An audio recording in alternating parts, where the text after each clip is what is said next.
for blastoff. X minus 5, 4, 3, 2, X minus 1, fire.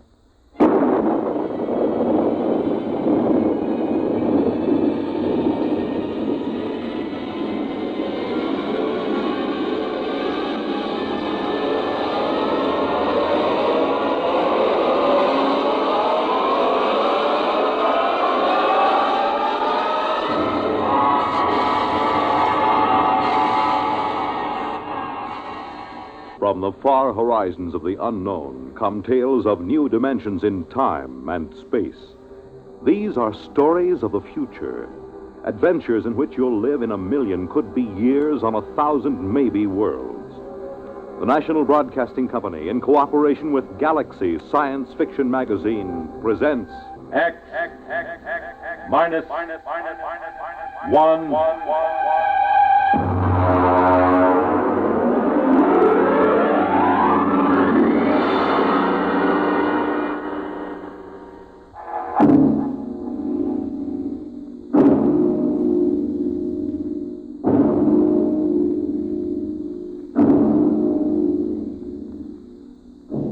Can you predict the future? Can you tell what will come in 100 years? Or in 10? Or in the next minute? Tonight we present two ventures into the unknown, two fantasies of the future, chosen from the works of one of our most brilliant young science fiction writers, Ray Bradbury. First, his story entitled, There Will Come Soft Rains.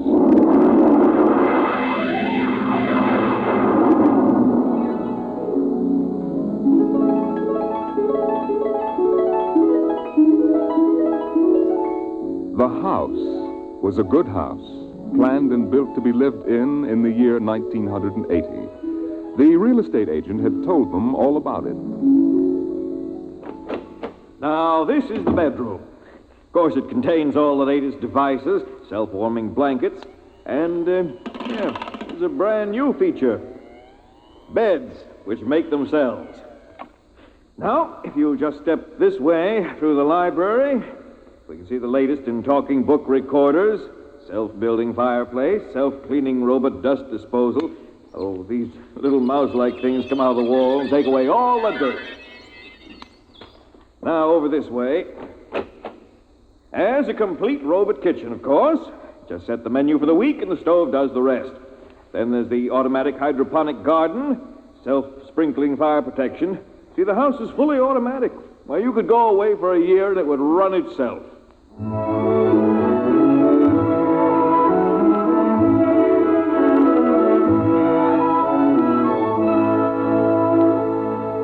And so the family took the house. The man and the woman and the two children. A boy and a girl. And they lived contentedly, enjoying music and poetry and the rich, warm things in life. And the house fed them and slept them and entertained them. It made a good life for them. Until one day, there were 10,000 explosions, and the world shook, and red fire and ashes and radioactivity fell from the sky. The happy time was over.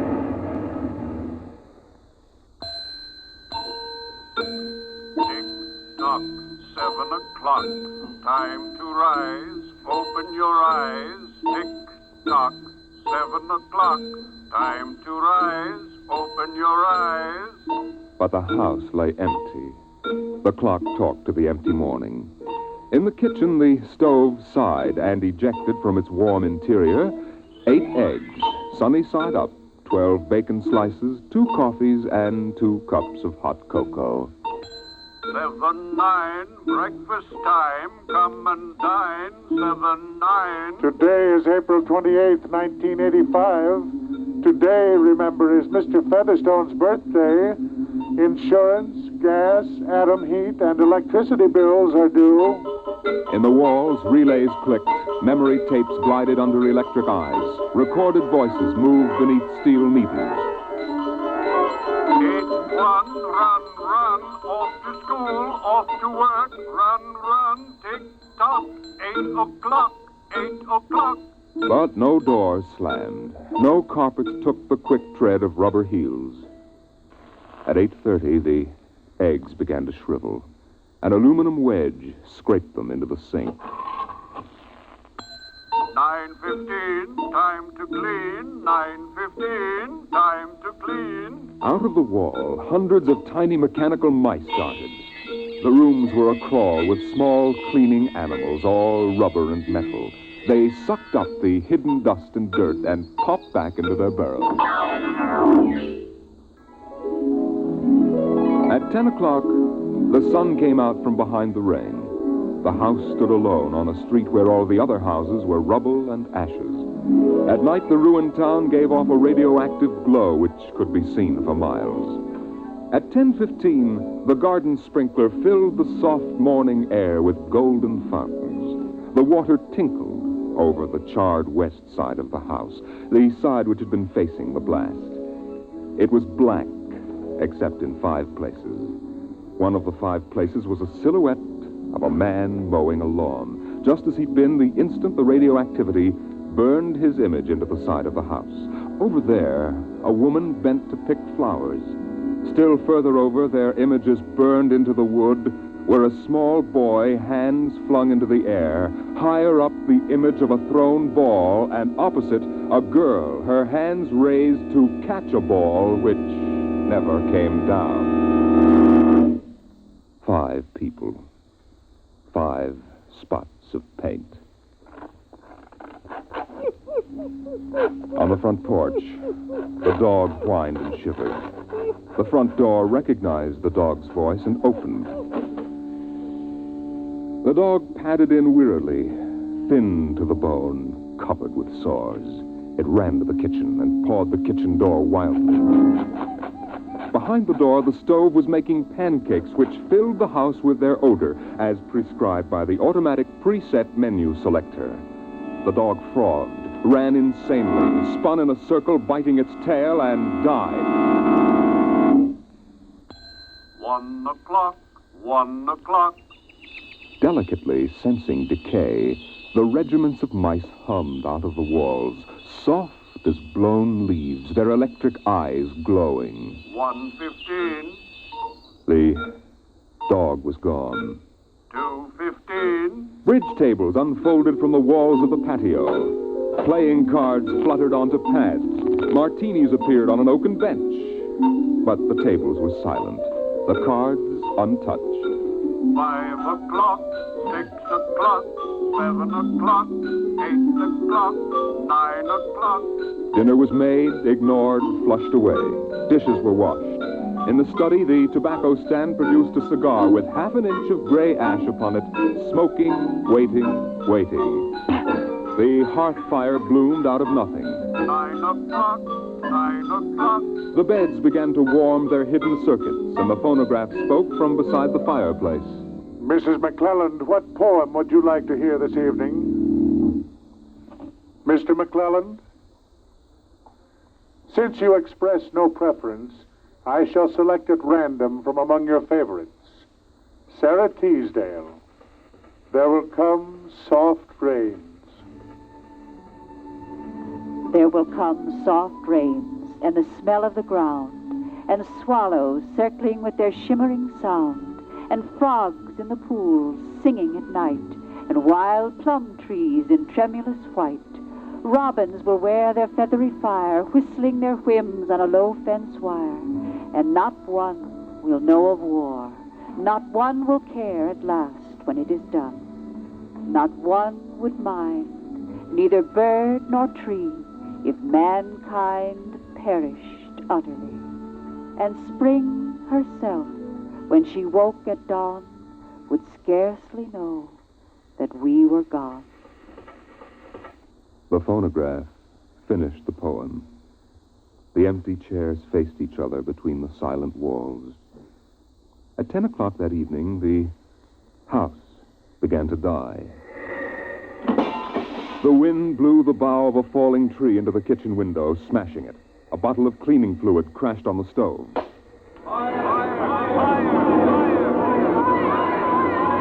Water pumps shot down from the ceiling. but the solvent spread onto the doors, making fire as it went. Other voices in other rooms taking up the alarm. The windows broke with the heat, and the wind blew in to help the fire. The fire crackled upstairs at paintings, lay hungrily on the beds, devoured the rooms. The house began to shudder. The bared skeleton began to cringe in the heat. The wires revealed as if a surgeon had torn the skin off. Voices screamed in every room. Windows snapped open and shut like undecided mouths.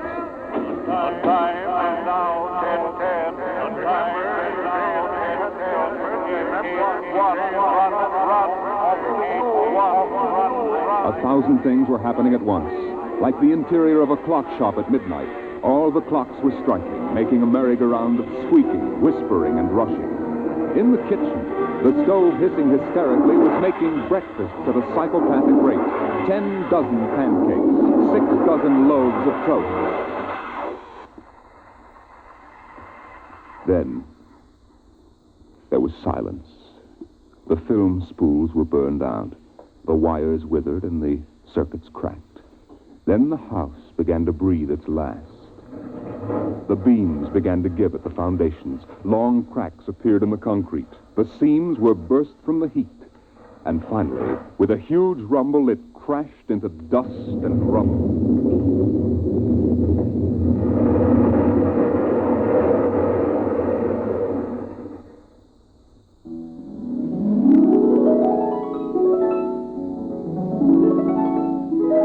Dawn shone faintly in the east. In the ruins of the house, only one wall remained standing. And within the wall, even as the sun rose to shine upon the burning rubble, a voice spoke again and again and again. No one would mind, neither bird nor tree, if mankind perished utterly. And spring herself, when she woke at dawn, would scarcely know that we were gone. That we were gone. That we were gone. That we were gone. Today is April 29th, 1985. Today is April 29th, 1985. Strange are the uses of Providence. Is this how the end will come for mankind, with 10,000 explosions and a flash of radioactive gas? Or will destruction come more subtly, extended to us gently and innocently in, let's say, the hand of a child? Who knows in what manner 0 hour may arrest the world we know?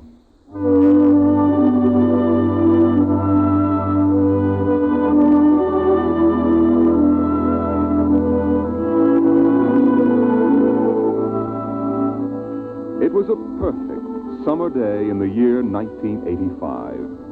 The streets were lined with green, peaceful trees. Businessmen sat in their quiet offices, taping their voices or watching televisors. Rockets hovered like darning needles in the blue sky. There was the universal quiet conceit and easiness of men accustomed to peace, quite certain that there would never be war or trouble again. There were no traitors among men, no unhappy ones, no disgruntled ones. The world was upon stable ground. Sunlight illumined the suburbs, and the town drowsed on a tide of warm, sunlit air. On the lawns, the children played, catapulting this way and that across the green grass, shouting at each other, holding hands, flying in circles, climbing trees, and laughing. And in the homes, busy mothers prepared for the evening arrival of their husbands. Excuse me, Mom. Good heavens, Mick, what's all the excitement? We're playing a game, Mommy. The most exciting game ever. What are you doing in that cabinet? I need some tools from Daddy's kit. Your father may not like... Oh, I'll take good care of them, Mom. I promise. Very well. Don't you lose anything. Oh, thank you, Mom. You want a glass of milk? Can't stop now, Mom. What's the name of the game, Mink? Invasion. Invasion. What will they think of next?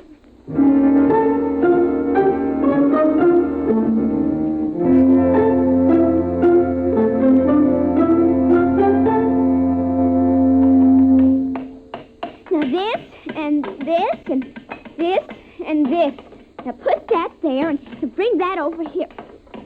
know, you ninny. Now get back while I fix this. There, they want it this way, see? Here, just let me fix it. Mink. Oh, Mink, it's that smarty pants Joseph Connors. Don't let him play. He's 12 years old. Don't worry, I won't. What you playing, Mink? None of your business, smarty pants. I want to play. Can't. Why not? You're too old. Just 'cause you're only 8. No, you'd only laugh at us and spoil the invasion. Make him go away, Mink. Go away. This is my backyard. Who wants to play with you and your old fairies anyway?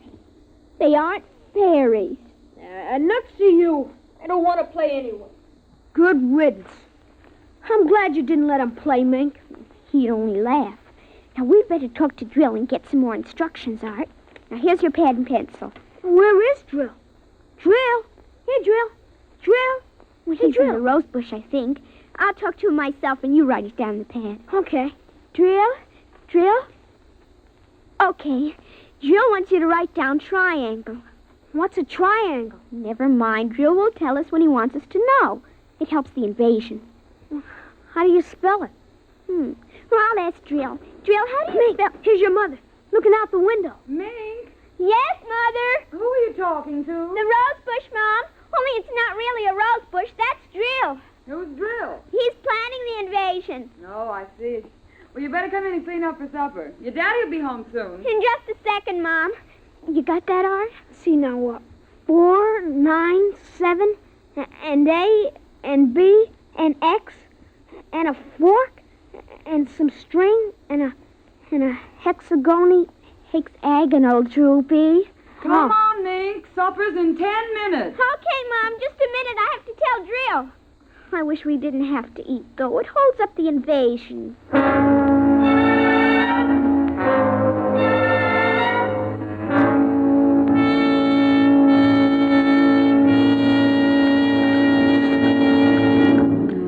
Mink, for heaven's sake, slow down. You'll choke on that soup.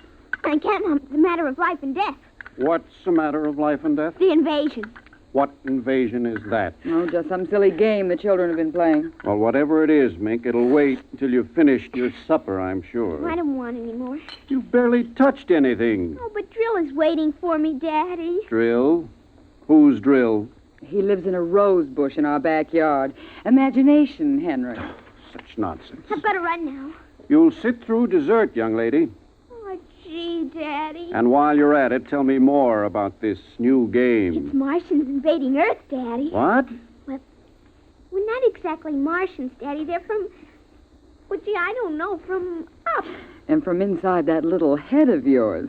You're laughing at me. Drill said you would. You'll kill Drill and everybody.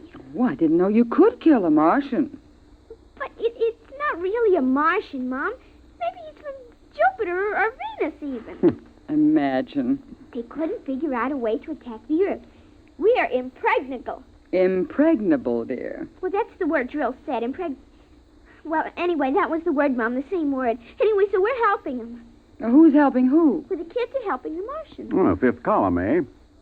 Well, Drill says in order to make a good fight, you got to have a new way of surprising the people. That way you win. And he says also you got to have help from your enemy. Pretty slick, those Martians, using the kids for a fifth column, eh, Mary? And hiding under rose bushes, too, Henry. Don't forget that. Well, that's because grown-ups never look under rose bushes. Only kids. Oh, I see. Well, finish your fruit, darling. You can play for an hour afterward. Mary. Oh, it's so nice out, Henry, and there's no school tomorrow. Very well. Till 8 o'clock. Drill says after the invasion we can stay up as late as we want. No more bets, either. Oh, is that We so? can watch all the grown-up televisor shows. I don't wonder this invasion has caught on among the kids. Well, some of the kids are giving us trouble, like Dale Britz and Petey Jarrett. They're growing up, so they won't believe in the invasion.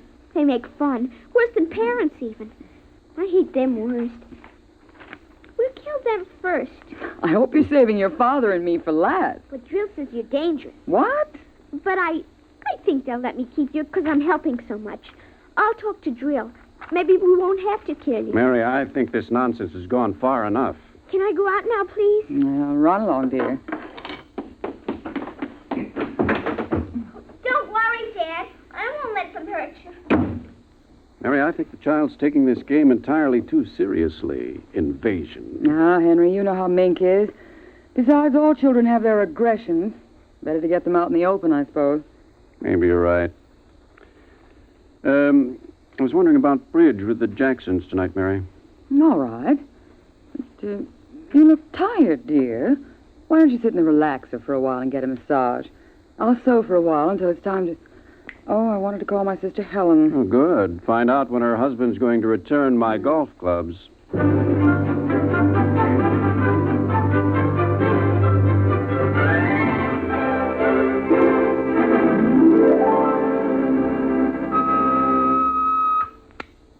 Televisor. Would you please connect me with Mrs. Helen Rogerson on Channel 7-2Z, Pittsburgh, Pennsylvania. What is your channel, please? 817X, New Rochelle, New York. Thank you. Just a moment. Go ahead. You can see your party now. Hello, Mary. How are things in New York? Fine, Helen. How are things in Pittsburgh? You look tired. Oh, I've been having a terrible time with the children. Sick? No, just underfoot. They've got a new game that's got me just about crazy. It's called Invasion. Did you say invasion? That's right. Well, isn't that strange? My Mink is playing it, too. My boy Tim is all involved with some imaginary fellow named Drill who's running the invasion. Must be a new password. Mink likes him, too. How do you suppose these games start? My backyard looks like a scrap drive. They've got every conceivable kind of mechanical gadget arranged out there. I talked to Josephine Schiller in Boston, and she says her kids are wild about it, too. It's sweeping the country. Remember when it was the Roomba? Please, dear, I'm not that old. Mommy! Oh, please, Mickey, I'm on the televisor. Come on, see your Aunt Helen. Hello, Ming. Hi, Aunt Helen. Look what I've got. What is it, honey? Well, it's a yo-yo. Look when I unroll it. See? Well, Helen, look, it vanished.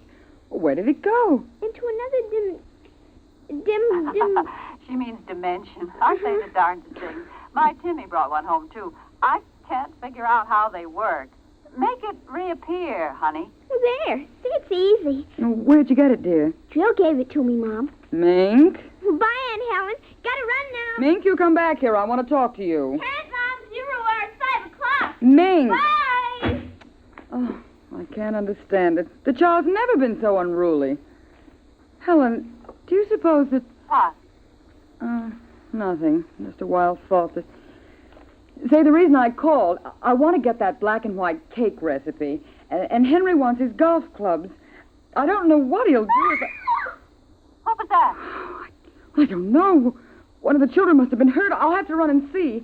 Call me back tonight, will you? All right, Mary. Bye. Mink, come here. Yes, Mom. What is it? Who screamed? Peggy Ann. All right, what happened? Well, she got scared and went home. Did you hit her? No, she just got scared. She's a scare baby anyway. We won't let her play anymore. She's getting too old. Now, Mink, tell me why she cried.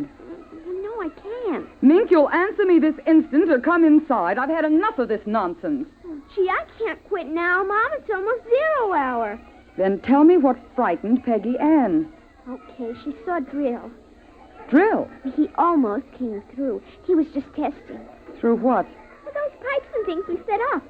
She looked into one of the pipes and screamed. I guess she saw Drill. And no one hit her? Very well, Mink. I'll call Peggy Ann's mother and see how she is. And I'll call you for your bath in half an hour. Your father and I want to go out tonight. You won't be able to go out, Mom. Why not? 0 hour is 5 o'clock, Mom.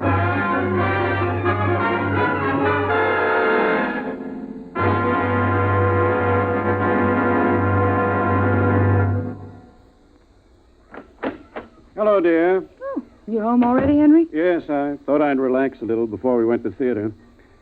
Where's the little one? Out back. Same game? Same game. They've got a stack of pipes and hammers and spoons a mile high out there. Children, why do we have them? Yeah, strange little creatures, aren't they?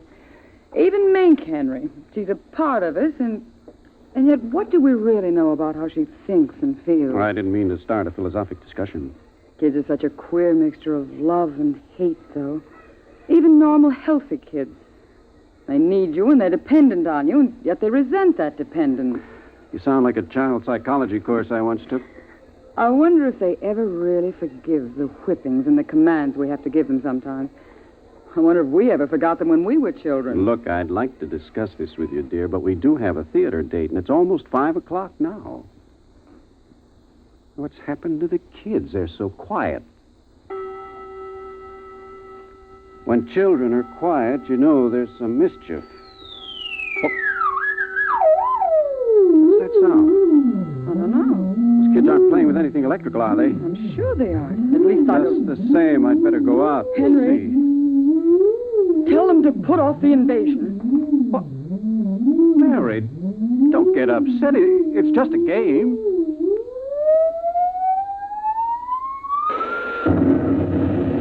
Good Lord, what's that? Look out the window, Mary. What is it? Where are the children? Mary, why are you shaking? What did you see? Henry, quick. Up to the attic. They aren't in the attic. Yes, the attic. Quick. Mary, come back here. Mary! Mary, don't go up. They aren't up there. Mary, you out of your mind? There's no one up here. Quick, shut the door. Lock it. Lock it. But there's nothing up here. What is wrong with you? Mary, come to your senses. Henry, we've got to stay here and hide. What are you talking about? I saw it through the window, Henry. It was horrible. What? Oh, Henry, it is an invasion. Mary, for heaven's sake, let's get down out of this attic and talk this over sensibly. I want to find out if Mink is all right. She's all right. I saw her. She was leading them around the corner of the house. Leading who? The kids? Shh. Listen. It's nothing. Listen. The front door. They're coming. Good Lord, those kids sound like 50 men with boots on. No, not men. Oh, please, God, don't let them find us. Don't let them please, God. I don't understand. Who's there? Shh, don't shout there. Who's down there? I demand that you answer me. They're coming. The whole house is shaking. Who's there? Please, be quiet.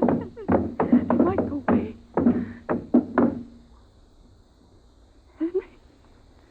Henry. Mom? Dad? Are you in the attic? Henry, listen. It's Mink. Mink. We've got to save her. Henry, you don't understand.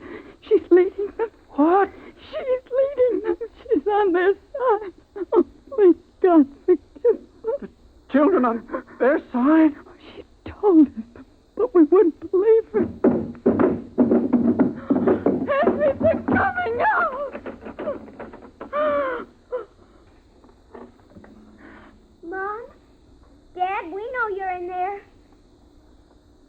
Well, I guess you better melt the lock, Jill. Henry, the lock. It's melting. The door. Oh, dear God. Mom? Dad? Oh, I see you now. Peekaboo!